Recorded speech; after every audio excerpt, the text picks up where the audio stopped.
নির্বাচনে জয়লাভের পর থেকে ট্রাম্প বারবার কানাডাকে আমেরিকার ৫১তম অঙ্গরাজ্য করতে হুমকি দিয়েছেন। এমনকি কানাডার পণ্যে অতিরিক্ত ২৫% শুল্ক আরোপের কথাও জানান ট্রাম্প। সম্প্রতি কানাডার প্রধানমন্ত্রী জাস্টিন ট্রুডো পদত্যাগ করার পর বিষয়টি আরও আলোচনায় নতুন মোড় আনে।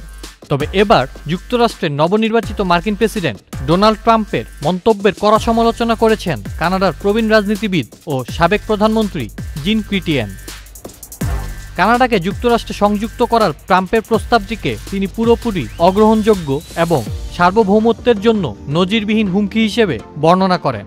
১৯৯৩ থেকে ২০০৩ সাল পর্যন্ত কানাডার প্রধানমন্ত্রীর দায়িত্ব পালন করেন ৯১ বছর বয়সী রাজনীতিবিদ জিন ক্রিটিয়েন। তিনি বলেন, আমাদের হয়তো সহজ সরল মনে হতে পারে, আমরা মৃদুভাষী, তবে কোনো ভুল করবেন না, আমাদের মেরুদণ্ড এবং দৃঢ়তা রয়েছে।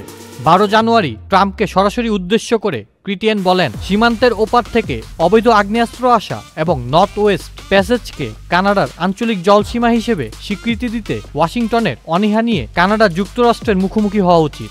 এছাড়াও অটোয়াকে পানামা, মেক্সিকো, ডেনমার্ক এবং ইউরোপীয় ইউনিয়নের বাহিনীর সাথে যোগ দিতে হবে।